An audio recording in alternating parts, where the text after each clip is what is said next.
그럼 이제 그 오늘 이렇게 말씀하시려고 한 이제 한국의 보수와 이제 미래통합당에 대해서 이제 또 좀 말씀. 그러니까 이게 이렇게 된 게 이제 바로 뭐 때문이냐면은 그러니까 보수가 튼튼하지 못하기 때문에 그러는 거예요. 생각해보세요. 저들이 이제 계속 저런 식으로 조국 사태 때부터 닥짓을 계속 해왔는데, 네. 저들이 그걸 갖다 밀어붙일 수 있다라고 믿었던 건 바로 뭐냐면, 그럼에도 불구하고 그 표가 보수한테는 가지는 않을 것이라는 믿음이 있는 네. 거예요. 그러니까 사실은 보수가 탄핵에서 벗어나는데 실패했죠. 네. 그러니까 탄핵을 갖다 극복했어야 되는데 오히려 탄핵했던 세력들이 미안합니다 하고 다시 기어들어갔단 말이에요. 네. 그다음에 오히려 이제 박근혜 저쪽 친박 쪽에서 오히려 막 기세 등등하면서 네, 당을 분열시켰다는 등 너희들이 탄핵을 했다는 등 오히려 뭐 탄핵 오적이라고 해서 찍어가지고 이랬단 말이죠. 근데 이제 재밌는 건 바로 뭐냐면 김영모 씨가 와서 공천을 했단 말이죠. 근데 공천의 원리 자체가 굉장히 메시지가 불확실해요. 애매모호합니다. 친박을 쳐냈어요. 네. 근데 문제는 뭐냐면 저쪽 탄핵 오적도 쳐냈어요. 그 중에 하나가 홍준표죠. 다 쳐냈단 말이죠. 그럼 도대체 저놈의 당은 탄핵을 찬성한다는 거야? 반대한다는 거야? 그러니까 탄핵 사태가 아직 극복이 안 된 거죠. 애매모호하게.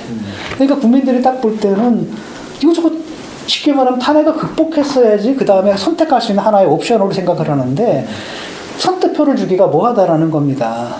거기다가 또 이제 계속 닥짓을 해요. 이 사람들이 브레인이 없어요, 브레인. 아이고, 탄핵 얘기를 왜 하냔 말이야. 탄핵 얘기를 해봤자 자기들한테 좋을 게 하나도 없거든요. 그러니까 이 사람들도 그러니까 자기들 그 지지자들에게 취해 있는 거예요. 그 이렇게 쉽게 말하면 자기 지지자들이 생각하는 것과 지지자들이 아닌 사람들이 생각하는 세계가 네. 따로 있잖아요. 네. 그 안에 갇혀가지고 그들의 이제 입맛에 맞는 얘기만 해주는 건데, 그러니까 당장 저쪽에서 옳다구나 받아가지고 바로 이제 선거 구호로 하잖아요. 여러분, 쟤들 찍으면 우리 대통령 탄핵할 겁니다. 이러니까 그 전에 이제 민주당에서 민주당 지지자들 중에서 상당히 실망한 사람들이 있었는데, 이거 투표장에 나가야 되나 말아야 되나 이렇게 고민했던 사람들한테 이유를 하나 준 거예요. 그럼에도 불구하고 투표를 해야 된다라는 바보 같은 거죠. 이게 실리도 없어요. 왜냐하면 이게 사실적으로, 그러니까 정치인이 어떤 목표를 제시할 때는 그게 실현 가능한 것이어야 되잖아. 근데 일부 지지자들은, 그러니까 예를 들어서 미래통합당? 미래통합당 지지자들이 대통령 탄핵 청원을 해서 130만 원을 했단 말이에요. 네.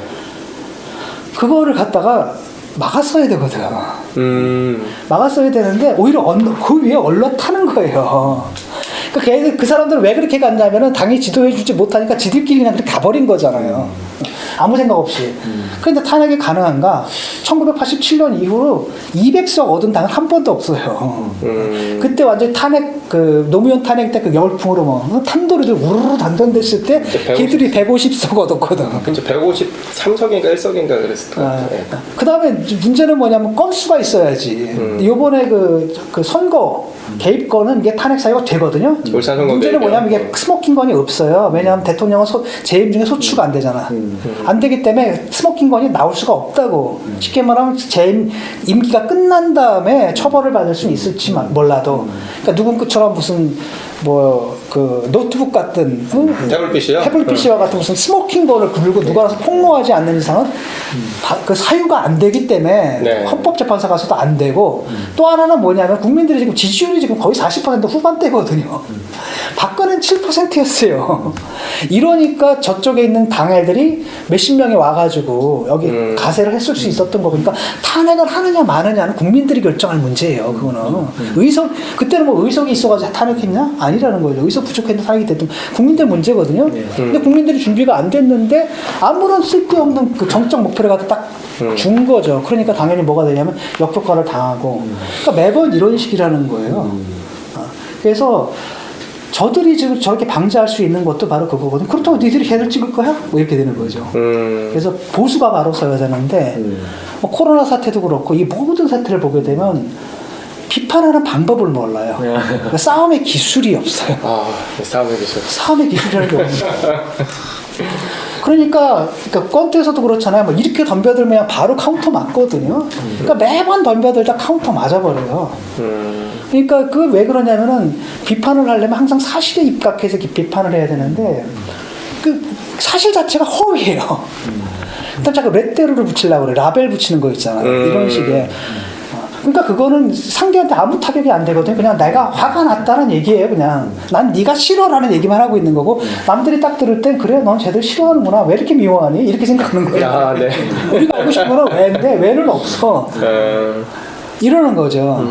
그래서 일단 야당할 준비도 좀 안 되어 있는 것 같고 그래서 브레인 자체가 없는 것 같아요. 브레인 자체가.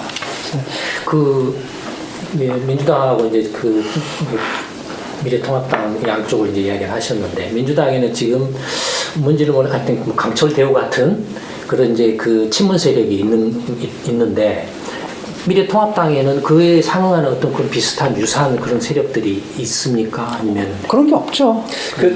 무엇으로 유지가 되는 겁니까? 태극기보다도 조금 이잖아요.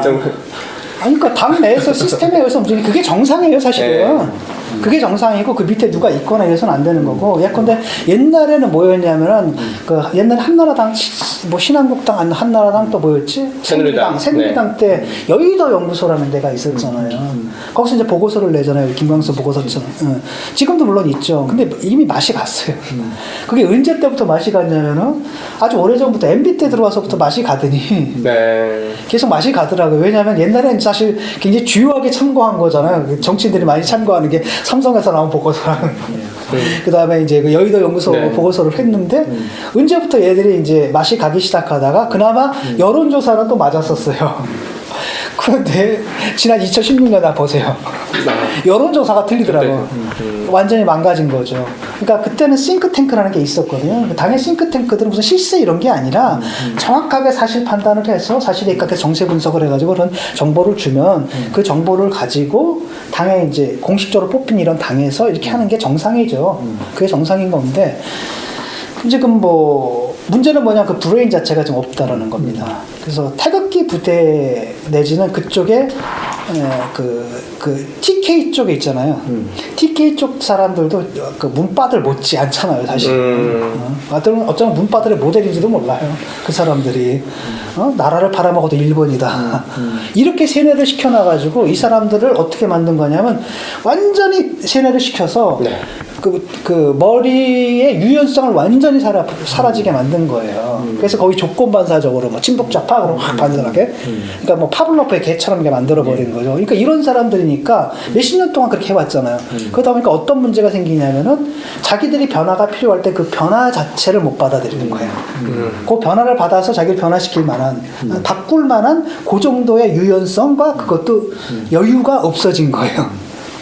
예를 들어서 이제 이제 미래통합당이 이제 어쨌든 그게 보수인지 수구 세력인지 이런 부분을 하고라도 어떤 한국의 그 기득권 세력들을 대변을 해왔다라고 이렇게 전제를 하면 그 기득권 세력이라는 것이 경제적 이득을 이제 전제로 해서 미래통합당이든 예전부터 공화당 시절부터 유지가 되어 왔는데 지금에서는 물론 민주당이나 미래통합당이나 어떤 정치적인 어떤 판세 변화에도 뭐 여러 가지 이렇게 영향을 받을 수도 있지만 무엇보다도 이 한국의 보수 정당이라고 하는 세력이 그동안에는 어떤 일이 있어도 거의 웬만하면 선거에서 특별한 정말로 이렇게 경우가 없는 한은 지지를 않았거든요.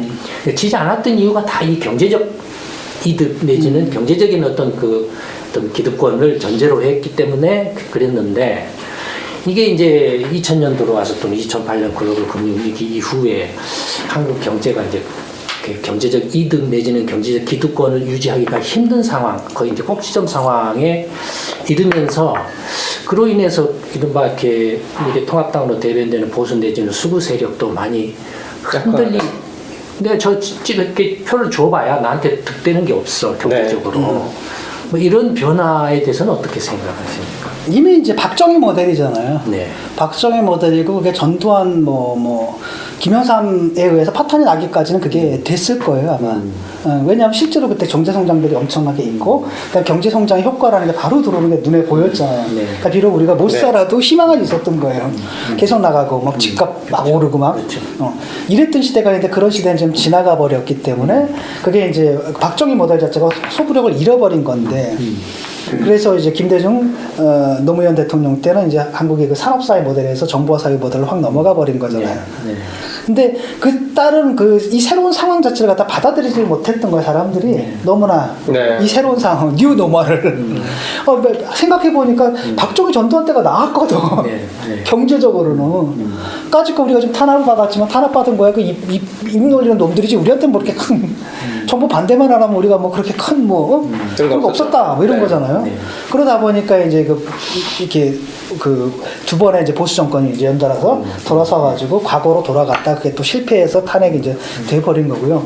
지금은 옛날부터 사실 큰 차이 없었잖아요. 왜냐하면은 우리가 이제 늘 노무현 정권, 김대중 정권 때도 얘기를 했던 게 바로 뭐냐면 특히 노무현 정권 때 굉장히 레토릭은 굉장히 좌파적인 레토릭을 썼지만은 실제 정책은 다 흔히 말하는 이른바 그들이 말하는 신자유주의 정책을 했고 그래서 네. 기억나실 거예요. 좌측 깜빡이 좌측 깜빡이 우측으로 간다. 네. 결정적인 문제에서 어차피 열린우리당이나 그때 그 당시에 새누리당이나 뭐 이런 애들하고는 같이 움직였고 그때 같은 중요한 문제, 경제적인 문제가 걸리면 항상 소수로 남았던 게 그 민주노동당이었어요. 이렇게 대립이 되고 네. 그렇게 됐던 상태고 그래서 사실은 이미 이제 그 두 번의 정권을 거치면서 쟤들도 두 번 정권을 갖다 거치면서 기득권 구조하고 착근이 된 거죠 이미. 이미 착근이 됐고 그러니까 잘 생각해보세요. 지금 우리가 옛날에 봤던 그 사람들이 아닌 이유가 있는 거예요. 정권 잡기 전에는 정말 오포지션이었잖아요. 네. 시민사회였잖아요. 정권을 잡아보니까 와 다른 너무 좋아. 이게 생각을 해봐요. 그 정권 딱 바뀌어서 떨어지는 그 몇천 개의 자리가 있잖아요. 이거랑 이미 이렇게 딱 착근이 돼 있는 거죠. 그러니까 얘들이 딱 보니까 자유한국당 지금 미래통합당 세력들 딱 보니까 아직도 그 정보화 사회에 적응이 안 되잖아요. 아직도 산업사회에 가 있고 이러니까 보니까 차라리 얘네들이 난 것 같아라고 네. 하는 게 지금의 상황인 것 같아요.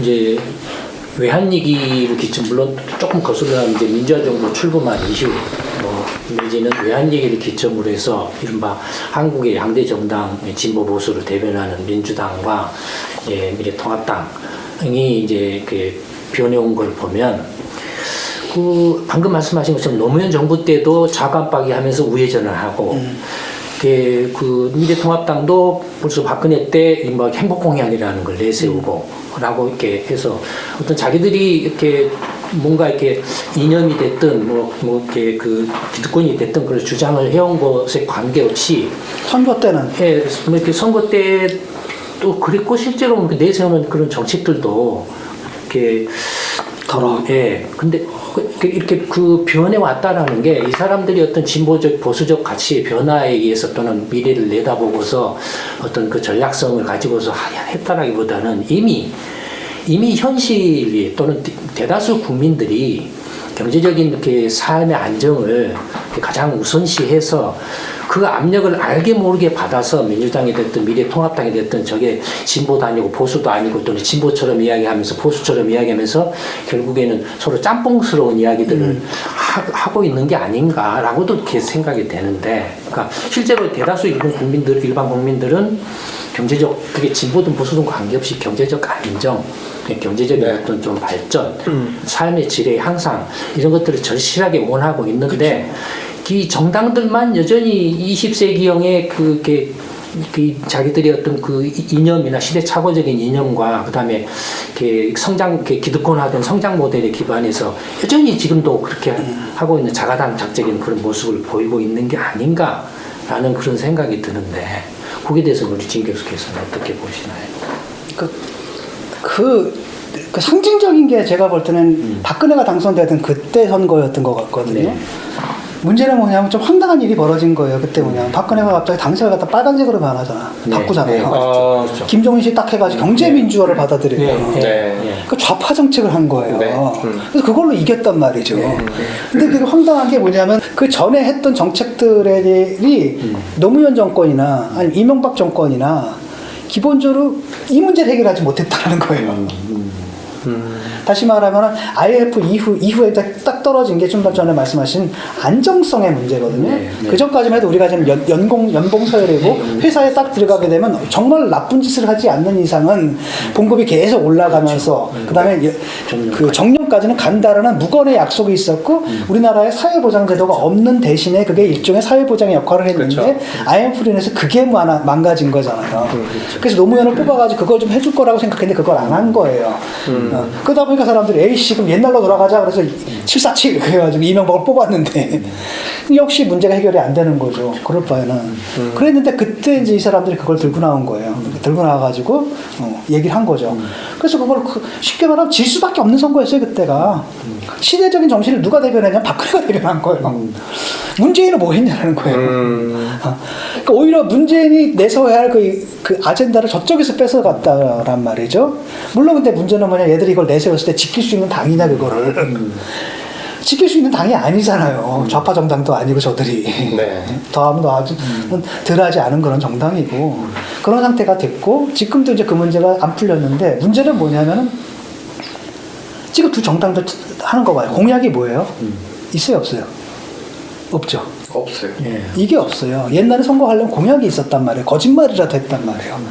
거짓말이라도 하는 건데 지금 공약이 없어요. 네, 이번 총선 때 눈에 띄는 공약이 없네요.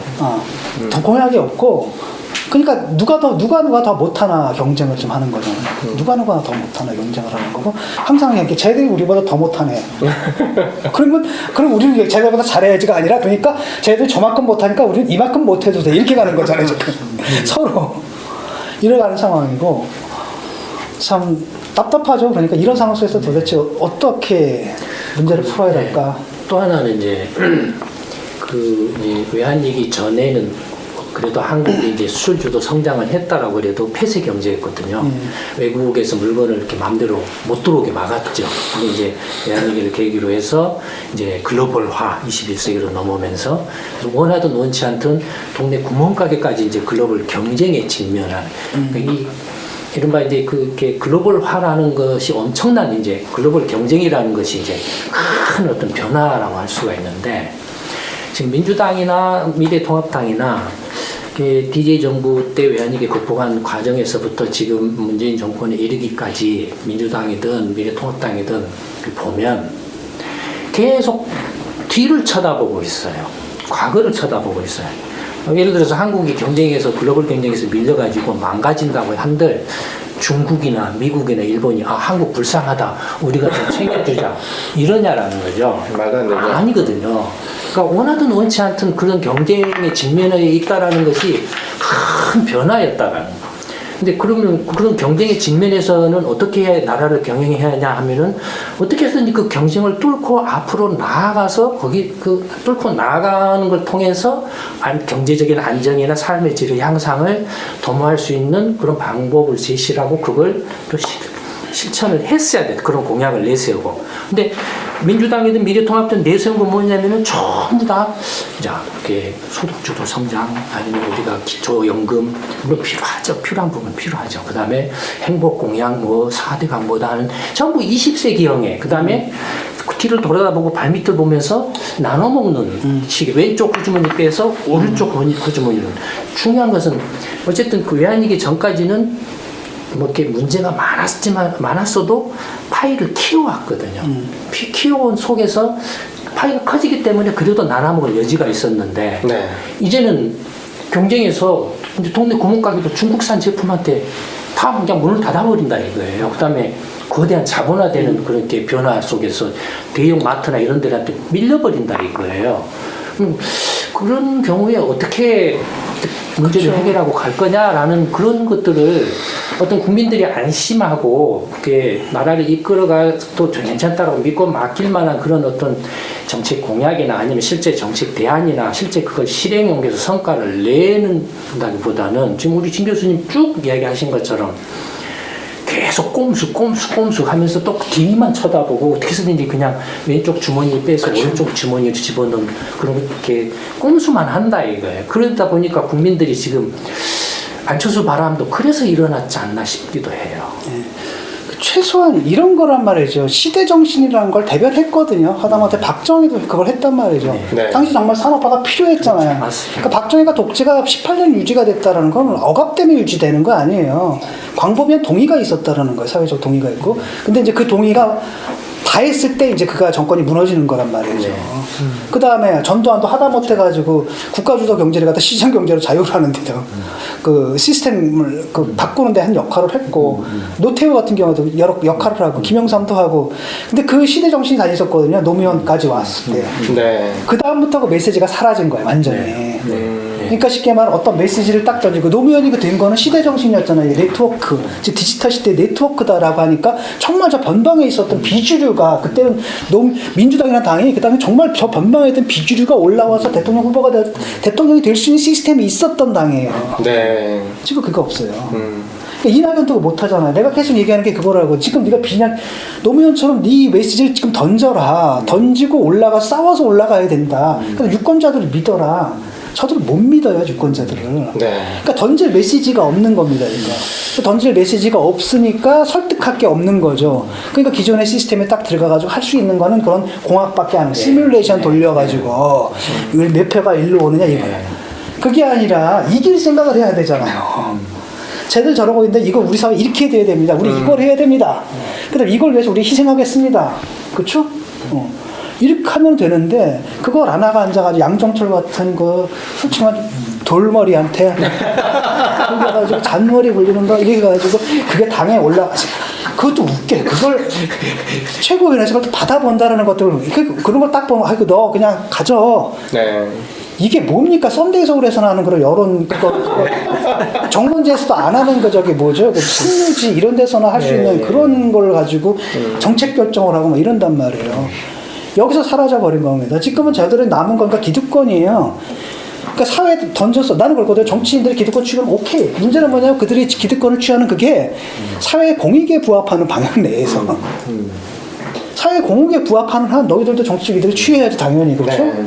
근데 그게 아니잖아요. 사회적 공익 이건 아무것도 없고 오로지 기득권만 어떻게 하면 유지할 건가 그다음에 잔머리만 굴리는 거예요.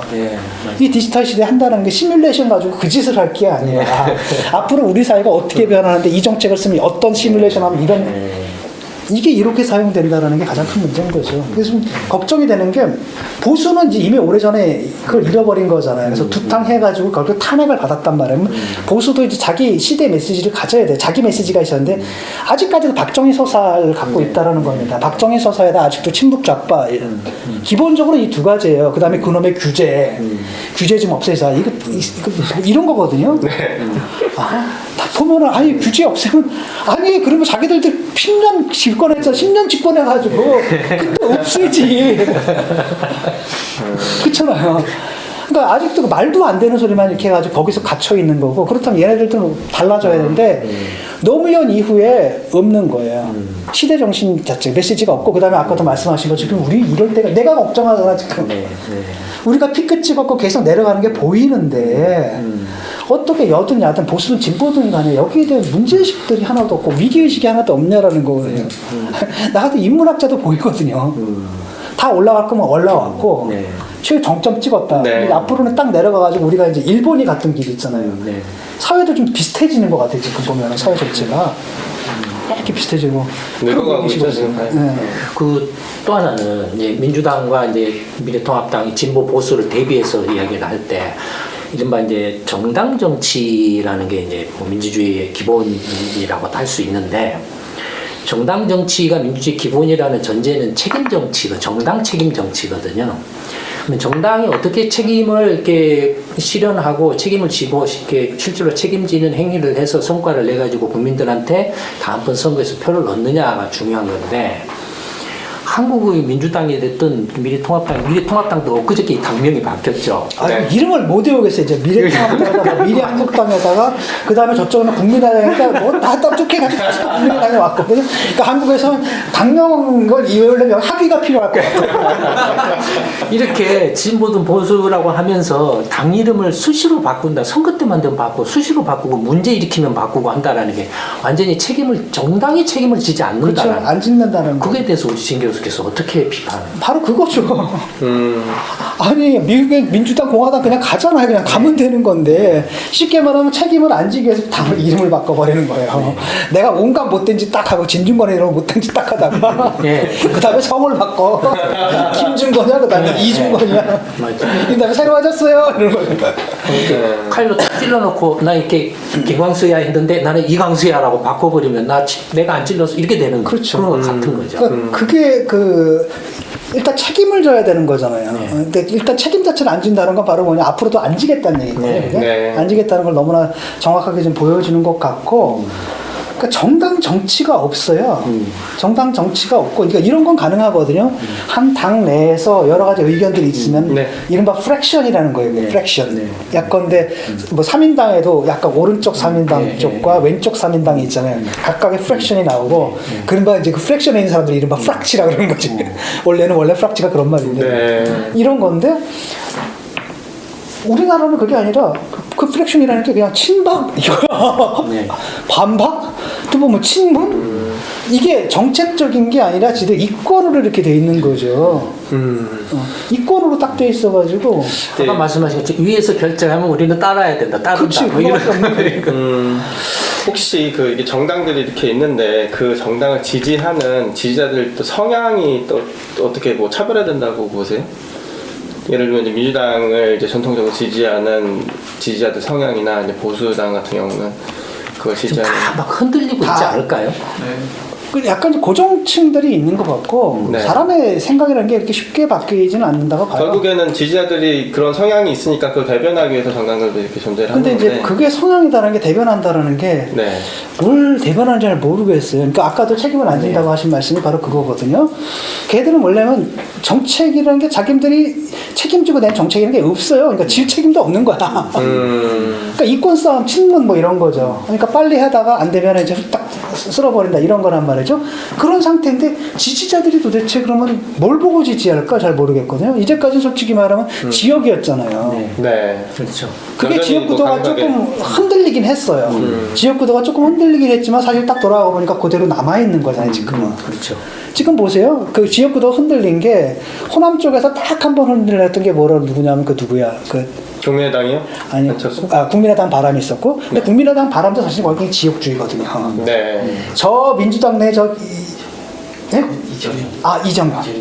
순천. 이정현 씨가 당선이 됐죠. 그때 난 이정현을 지지했거든요. 왜냐하면 그때는 저런 당첨이 돼야지 저런 사람이 당선이 돼야 지역구를 무너뜨릴 수가 있다. 근데 그 다음에 이어서 이제 대구에서 이변이 벌어지고, 그다음에 그 경남 쪽은 원래 김영삼 계열이었으니까 거기서 좀 이렇게 있었는데, 자 이번 선거에서 어떻게 될 것 같아요? 다시 원래대로 다시 돌아갔어요. 돌아가. 네. 원래대로 돌아가. 그러니까 옛날에 국민의당 표를 갔던 게 그대로 고스란히 지금 어디로 오는 거예요? 민주당으로 가겠죠. 민주당 앞에 여기는 아예 없어지는 거예요. 없어지는 거고 아마 두 석? 많아야 두 석? 남을 겁니다. 어차피 민주당 타는 거고 이쪽도 대구 이번에 찾아올 것 같아요. 저는 못 찾아올 거라고 보거든요. 대구는 좀 심각하게. 경남도 지금 만만치 않거든요. 그렇다면 그냥 옛날로 돌아가 버린 거예요. 이걸 무너뜨렸어야 되는 한국 정치 앞으로 가느냐라는 거죠. 그런데 지지자들 성향은 있을 겁니다. 근데 그 성향이다라는 게 정말 보수의 가치, 보수의 정책 몰라요, 이 사람들은. 생각을 해봐요. 만약에 진짜 보수적인 사람이었다면 예컨대 그 누구예요? 박근혜가 경제 민주화한다라고 했을 때 반대했어야 되는 거예요. 그렇죠? 반대해가지고 저건 보수가 아니다. 막 얘기를 했어야 되는데 그냥 따라가잖아요. 네. 이쪽도 마찬가지입니다. 노무현 때도 노무현이 우파 정책을 합히면은 이쪽에서 비판해야 되잖아요. 그때 노무현 때는 그래도 비판해서 엄청 떨어져 비판했어. 나갔어. 엄청 비판했죠. 떨어져 나갔잖아요. 네. 요즘은 그렇지 않아요. 그냥 무조건 옹호입니다. 실제로 민주당 지금 정책이 이제 소득주도 성장 같은 거 보면 굉장히 사회주의적 성향 정책이 많아서 정책적으로는 자유한국당이랑 민주당이 지금 어떻게 보면 개별되는 지점이 있거든요. 예. 그거에 따라서 근데 또 그것에 의해서 사람들의 지지가 달라진다고 보진 않아요, 저는. 그걸 갖다 한다 하더라도 그러면 그걸 갖다 소득주도 성장 포기한다고 쟤들이 지지를 포기하느냐? 그건 절대로 아니다라는 거죠. 뭔가 다른 것에 의해서 어떤 비합리적인 어떤 힘에 의해서 이렇게 되는 거고, 그러니까 전통적으로는 쉽게 말하면 이권 있잖아. 이게 더 강한 것 같아요. 그 지역주의 이권들이 있잖아요. 그래서 기득권층이 딱 있고, 그 다음에 이 기득권층들 보면은 생각해보세요. 정권 하나 바뀌면 몇 자리입니까? 예. 몇 천 자리잖아요. 네. 그 다음 전국의 지역구가 몇 개예요? 253개예요. 그 지역구마다 사무실 있잖아요. 사무실마다 딸린 식구들이 있을 거예요. 의원마다 딸린 식구들이 있고, 그 다음에 이들과 연결된 이런 것들이 있잖아요. 이 거대한 이권과 이권 싸움에서 벌어지는, 그러니까 예를 들어서 이제 뭐라고 그러냐면 선수라고 부르거든요. 선수. 인터넷 딱 보면 이제 선수들이 들어오죠. 네. 아주 조직적으로 들어와가지고 여론 선동하고 조작하고 이런 게 다 보이거든요. 왜냐면 데이터를 뭘 들고 나오냐를 보면 알아요. 딱 보면 이건 얘기하는 걸 딱 들어보면 알거든요. 일반 시민이 하는 거랑 이게 선수네. 그 선수들이 곳곳에 막혀가지고 이렇게 싸움하는 대리전들을 치르는 거고 그게 이제 점점 더 심해지는 게 이제 뭐냐면은 그 선악의 기준도 지금 사라진 거잖아요. 그러니까 인터넷 시대가 저는 이제 게이미피케이션이라고 하는데 이게 정치가 일종의 게임이 돼버렸어요. 게임이 돼버려가지고 사실 게임할 때 내가 이 편 할지 저 부족이 될지 이 부족이 될지 무슨 이 부족이 도덕적으로 나아라든지 저 부족이 더 논리적이야 이런 거 아니잖아요. 그쵸? 그냥 아무나 정한 다음에 편 들어주는 거고 요 편 내에서 온갖 또 드라마들이 벌어지는 거잖아요. 막 거기선 편을 위해서 죽는 희생의 드라마도 있고 뭐 감동 동지애도 있고 뭐도 있고 그다음에 적개감도 있고 통쾌감도 있고 등등등등 이런 것들이 돼서 사실 보면은 현실이 반은 허구화된 게이미피케이션이 됐기 때문에 그러니까 이 지지자들이 뭐 정책과 이념에 따라서 정당을 지지한다라기보다도 기본적으로 우리는 한마디로 이제 이권 구조가 이제 착근한 거잖아요. 옛날에는 이권 구조가 저쪽밖에 없었는데 이쪽도 한번 집권을 해보면서 이권 구조가 또 생겨버린 겁니다. 그래서 정권이 바뀌면 몇천 개의 낙하산 자리들이 있겠고 그러니까 전국에 지역구가 몇 개예요. 253개의 지역구가 있고 거기에 또 위원장부터 뭐하고 그다음 가방모찌부터 그다음에 차기를 노리는 누구까지 해서 또 위원장 친구 사돈의 팔촌부터 다 해서 지역 내에 또 이권하고 연결되어 있는 거대한 네트워크들이 지금 싸우는 거고 그러니까 이쪽 지역이냐 저쪽 지역이냐 그러니까 지역구도가 한동안 희석되는 듯 하다가 점점 더 강화되고 있는 거죠. 그러니까 옛날 구조로 그대로 돌아가는 데다가 그겁니다. 그러니까 이 사람들이 뭐냐면 정책이나 이념은 그냥 선거용으로 유리하냐 불리하냐 어차피 선거 끝난 다음에 버려질 거라는 걸 본인들도 알아요.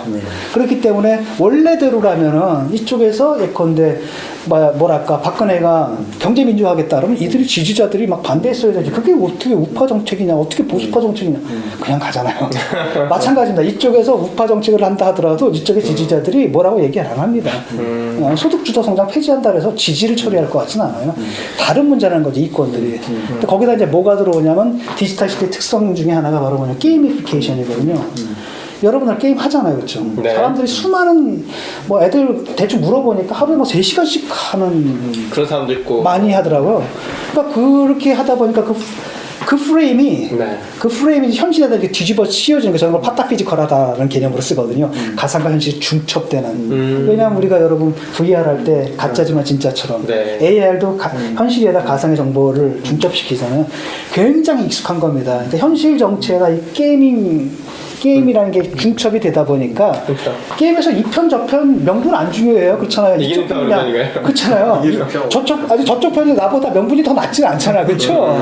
이래도 저래도 상관없는 겁니다. 그냥 여기 이권이 있는 거고 그 다음에 이걸 위해서 그렇기 때문에 뭘 해야 되냐면 우리 편을 지키는 게 최고의 가치인 거예요. 거기서는. 그러니까 쟤들 계속 그렇게 얘기를 하잖아요. 의린이 뭐 등등등등 이런 것들이 이렇게 돼버리고 그래서 이게 더 중요하지. 일종의 이제 게이미피케이션이고 여기서 이제 중요한 건 바로 뭐냐면 정의란 없는 겁니다. 여기서 이기는 자가 정의인 거예요. 그러니까 수단과 방법을 가리지 않고 하여튼 이겨야 되는 거고 그러다 보니까 과거 같으면은 명분이라는 게 굉장히 중요했잖아요. 사람들이 명분을 딱 내걸고 그 명분에 막 홍원한 사람들 모아가지고 그 힘으로 선거에서 이긴다? 이렇게 아니면 명분 하나도 안 중요하고 명분은 가짜라는 거 다 알아. 피차. 일단은 그러니까 공학이 중요한 거고 무조건 이기고 적은 적을 갖다 최대한 타격을 주고 우리한테는 뭐 무조건 우리가 잘못했든 뭐 했든 간에 그러니까 잘못한 거 비판하는 게 일종의 뭐가 되냐면 배신자가 되는 거예요. 이런 프레임이라는 게 있는 거죠. 그렇잖아요. 게임 하다 똑 떨어져 가지고 거기 지도부 좀 잘하세요. 이러면 안 되잖아.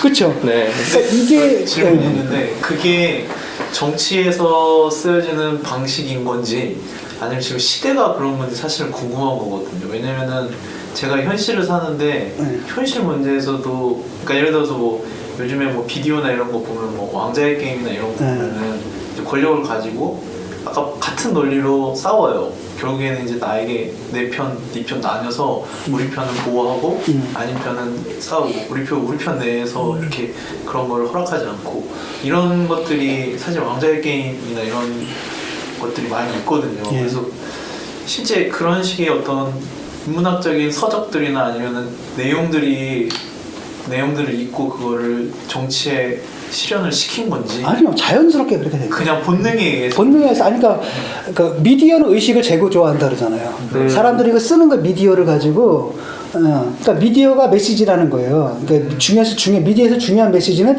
미디어를 통해서 전달되는 컨텐츠가 아니라 그 미디어 자체가 메시지인 거예요. 그러니까 게임이라는 이게 이제 뭐 VR, AR 게임 이걸 하다 보니까 사람들은 정확하게 그렇게 되는 거고 물론 후이징하는 옛날부터 모든 정치고 모든 인간 사회의 모든 문화에 대한 게임의 요소가 있다라고 얘기를 했는데 이게 극단화된 겁니다. 왜냐하면 근대에 들어오게 되면 게임이 사라지거든요. 네. 사람들이 모든 게임의 요소를 해가지고 근대에 들어오면 일인이 정치인이 이게 굉장히 진지해졌었어요. 그렇죠. 잘 생각해보세요. 전쟁도 옛날에 전쟁터 하면 여러분들 이해가 안 되는 게 있을 겁니다. 사람들이 쫙 줄 서가지고 총 들고 쏘면서 서서 가잖아 일렬로. 그렇죠. 네. 그 말이 안 되죠. 그냥 총 나눠 그냥 맞으면서 그냥 가잖아요. 우리 같은 건 은폐, 엄폐부터 배우잖아요. 그럼 왜 그랬냐면 옛날에 전쟁도 스포츠였어요. 그러니까 몸을 감추거나 이러는 건 반칙인 거예요. 이렇게 그렇죠? 근데 요즘은 어떻게 됩니까? 그냥 요즘 전쟁은 마지막 남은 그 스포츠적 요소가 선전포고인데 그것도 안 하고 때리잖아. 일단 무조건 때리는 식으로 굉장히 진지해지고 정치도 그렇게 진지해졌는데 디지털 시대에 이제 들어오면서 그런 게이밍의 요소가 이제 더 중첩이 되는 거죠. 중첩이 되면서 훨씬 더 강렬해진 겁니다. 그 이제 시간이 금방 가버려. 마지막으로 이제 그 우리 진 교수님 말씀 이제 민주당과 미래통합당으로 대변되는 진보 보수의 문제들을 관련해서 좀 이렇게 정리를 해서 좀 여쭤보면 이제 민주당이든 미래통합당이든 이제 시대 정신도 없고 또 어떤 정책적인 역량도 없고 또는 세상의 패러다임의 변화에 대한 인식도 없고 그다음에 이렇게 뭔가 앞으로 나아갈 수 있는 어떤 그 뭔가 비전이라든지 뭔가 이렇게 그 리더십이라든지 이런 것도 없다. 그럼 지금 오로지 있는 거라는 것은 이제 이렇게 어떤 기득권이라든지 어떤 밥그릇을 지키는 그런 것밖에 없다. 지금 상황은. 그렇다면은 일반 국민들은 어떻게 해야 되는 겁니까? 계속 그거 죽이려면 살리려면 하고 이렇게 진 교수님이나 저나 이렇게 앉아서 여기는 하고 있어야 되는 건지 어떻게 해야 됩니까? 그때 제가 좀 묻고 싶어요 여러분들한테 나는 이제 어떻게 하라고. 그러니까 잘 생각해 보세요 한번. 뭐가 문제냐면은 일단은 그 자유한국당의 문제, 자유한국당에서 또 바뀌었더라. 뭐더라? 미래통합당. 이름 그 장명을 잘못했어. 어쨌든 그 미래통합당 같은 경우에 이제 문제가 뭐였냐면은 그 지지자들을 우민화한 거잖아요. 네. 아무 생각도 없고 유연한 사고를 못 하게끔 우민화해서 그들의 압도적인 쉽게 말하면 인구학적 정치를 해온 거예요. 저쪽에서 인구가 더 많다는 특정 지역에 인구가 더 많다는 이런 인구학적 정치를 하다 보니까 사람들 똑똑하게 만들 필요가 없었고 그냥 늘 주는 대로 조건 반사만하게 좌빨 그럼 와 좌빨 와 신복 뭐 와 이렇게 이념적 이념적인 쉽게 말하면 조건 반사형 인간들로 이렇게 했잖아요. 근데 문제는 뭐냐면은 민주당이 지금 그러고 있다는 거 똑같은 짓을 하고 있습니다. 이거를 뭐랑 비교해 보면 되냐면은 노무현 대통령의 프로젝트라고 생각해 보세요. 노무현 대통령은 또 타임한 다음에 민주주의 2.0 한 다음에 깨어 있는 시민들의 참여라고 해서 시민들의 정치 의식을 계속 높이려고 했단 말이에요. 근데 지금 저들이 하는 짓을 보게 되면 똑같아요. 얘들이 기득권을 차지했던 그 방식 있잖아요. 그 방식을 자기들이 이제 주주가 됐다는 거야. 다수가 됐다는 게 굳히기를 하는 겁니다. 굳히기를 해서 얘들을 갖다 지지층을 갖다가 합리적인 사유를 뭐라고 맹목적인 사유를 하게끔 하는 그런 집단을 굳히고 그냥 꽤 굳히는데 성공한 거예요. 그렇게 해야겠네요, 그건. 그러니까 이런 거라는 거죠. 옛날에 그랬잖아요. 나라를 팔아먹어도 일본이었잖아요. 네. 여기서 뭐라고 그냥 대구가 다 뒤져도 문재인이란 네.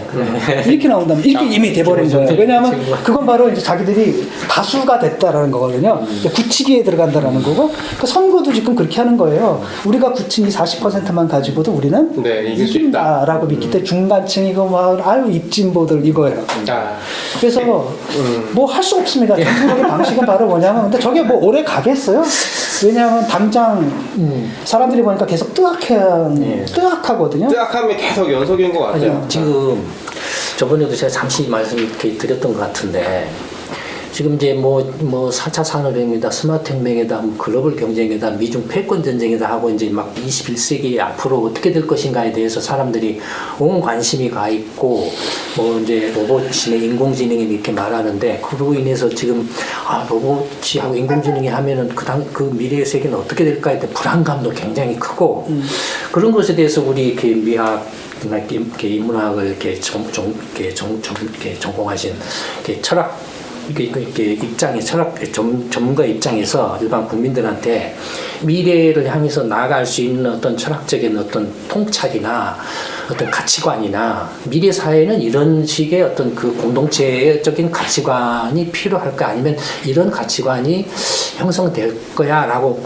그게 해도 모자라는데 지금 앉아서 뒷담화만 이렇게 하고 있다는 게 너무 안타깝고 저희도 민주당 그 미래통합당이 망가지면은 그 다음에는 어떻게 하냐 필연적으로 망가질 수밖에 없다라고 가정을 했을 때 그러면 새로 뭔가 할 수 있는 대안이 있냐라는. 그러니까 그게 이제 핵심이고요. 저는 이제 늘 얘기하는 게 이제 바로 그 부분이거든요. 그러니까 사실은 나는 경제를 몰라요. 그다음에 제가 정치학자도 아니고, 그렇죠? 다만 저는 인문학자고, 인문학자로서 인문학자는 사람이 하는 모든 일에 관심을 갖는 거잖아요. 네. 그런 차원에서 관심을 갖는 정도인데. 제가 이제 안타까워하는 게 바로 그거거든요. 디지털 시대라는 건 굉장히 인간한테 좋은 그 기회잖아요. 굉장히 큰 잠재력이 있는 거고, 동시에 위험성도 있는 거고. 그렇다면 우리가 할 수 있는 것은 이 잠재성을 얼마나 최대화하고 그 위험성을 얼마나 최소화하느냐에 대한 생각이 있었는데, 제가 이제 인문학에서 늘 애들한테 하는 게 패러다임이 변했다. 옛날에 바로 뭐냐면은 진리의 기준이라는 게 참거짓, 뭐 딱딱 이런 거였는데, 옛날에 이미 있는 것을 인식하는 게 굉장히 중요했잖아요. 이미 있는 것을 인식해서 그것을 어떻게 활용하느냐. 이게 과학기술이었잖아요. 이제는 그게 아니라 아직 없는 것을 꿈꾸는 게 중요하거든요. 그렇죠. 아직 없는 것을 꿈을 꿔서 그것을 그래서 기술적 상상력이라고 해요. 테크노 이미지네이션이라는데 이미지네이션을 테크닉을 가지고 어떻게 실현시키느냐라는 거죠. 꿈은 옛날부터 꿔왔어요. 예컨대 알타미라 동굴벽화 그리는 사람 딱 그래서 꿈이잖아요. 그들은 그게 실현될 거라고 주관적으로 믿은 거죠. 근데 우리는 그걸 객관적으로 실현시킬 수 있는 도구가 있어요. 그게 바로 테크놀로지거든요. 바로 그렇기 때문에 항상 스티브 잡스가 생각했던 그의 꿈이 지금 우리 현실이 된 거잖아요. 그렇죠? 그런 사람들이 정치에도 있어야 되고요. 경제에도 있어야 되고 문화에도 있어야 되고 우리가 상당히 지금 문화 부분 많이 나가고 있는데 정치 경제 부분 굉장히 떨어지고 저 집권당에서는 그나마 하나 남은 게 뭐냐면 그 북한과의 관계력 그거 하나 남은 거야. 그 상상력 하나 남은 거예요. 남북 관계를 통해 가지고 뭐 하나 그게 그들이 가지고 있는 최대한의 상상력인 거예요. 거기 딱 막혀버린 거죠. 막혀 있는 거고 그래서 저는 뭐 구체적으로 뭐가 어쩐지 모르겠지만 우리 사회 여러 가지 문제가 있으면 이걸 어떻게 창의적으로 할 것인가라는 상상력들 있잖아요. 그 다음에 그 상상력을 실현시키는데 시뮬레이션이 사용돼야 되는 거예요. 이렇게 하니까 저렇게 되더라. 이렇게 되고 그래서 사회적 합의를 내고 그래서 기술적 상상력의 시대고 문제는 뭐냐면 꿈을 꾸자라는 겁니다. 그 다음에 그 실현시키고 그런데 그러니까 이런 거예요. 주사위가 있죠. 주사위가 문이 몇 개죠? 6개가 있죠. 6명이죠. 자, 그럼 던지면은 그 중에 실현되는 건 몇 개예요? 하나죠. 하지만은 실현되지는 않았지만 실현될 수 있었을 5개의 가능성이 있잖아요. 그렇죠. 그걸 갖다 버추얼이라 그래요, 원래는. 버추얼이라는 게 가짜가 아닙니다. 실현될 수도 있었어요. 그러니까 옛날에 컴퓨터라는 게 방방했어요. 원래 계산기였잖아요. 근데 여기서 이런 영상문화부터 이런 커뮤니케이션에 쓰던 이 모든 가능성들이 있었냐라는 거예요, 그때는. 그러니까 누군가가 그걸 갖다가 찾아가지고 그 버추얼을 리얼라이즈 한 거잖아요. 그거거든요. 근데 그런 식의 정치적 상상력과 이런 것들을 나름대로 우리 사회가 갖고 있었고 그에 따른 필요한 변화들을 해왔는데 노무현 때 딱 끊긴 거예요. 그게 사라졌고 그래서 저는 뭐 김광수 연구소라든지 아니면 저는 이제 문화 분야에서 그런 일을 하니까 이쪽으로 가야 된다. 저 인공지능 하신다 그랬잖아요. 그것도 우리가 뒤졌어요. 지금 저기한테 중국한테 뒤졌는데 학회를 나갔는데 세상에 중국의 철학자들은 벌써 인공지능 뭐죠? 그거 만드는 사람들하고 같이 조인트를 해서 연구를 하더라고. 무섭더라고 중국 사람들. 이제 시작이니까 이제 그거 붙어봐야 아는 거고. 하여튼 우리 이제 어쨌든 우리 진 교수님하고 이렇게 인연이 됐으니까 닿았으니까 또 뭐 짧지만은 이런 경제 데이터를 통해서 또 이런 한국의 어떤 정치, 경제, 사회 모든 문제에 대해서 이렇게 말씀하신 공론의 장의 어떤 그 역할을 조금이라도 할 수 있으면 그래서 사람들이 좀 앞을 쳐다보고 나아갈 수 있는데 좀 기여할 수 있기를 좀 이렇게 바랍니다. 하여튼 민주당은 빼고 찍어야 되지 않을까요? 절대적으로 동의합니다. 절대적으로. 우리가 할 수 있는 게 그거밖에 없잖아요, 지금. 네, 지금 당장에. 이게 뭐, 저들은 뭐야, 눈 하나 깜짝 안 하거든요. 그래봤자 니들이 얼마나 되겠느냐라는 건데, 그러면 뭐, 딴 건 모르겠어요. 효과가 있든 없든 간에, 우리가 거기, 넘어가서는 안 된다고 봐요. 예, 오늘도 또 진용 교수님 모시고 또 정말로 유익하고 또 어떻게 시야를 한 번 더 넓힐 수 있는 그런 대화를 나눈 것 같은데요. 예, 다음 주에도 계속될 겁니다. 예, 오늘 김광석 경제데이트는 여기서 마치도록 하겠습니다. 예, 감사합니다. 감사합니다.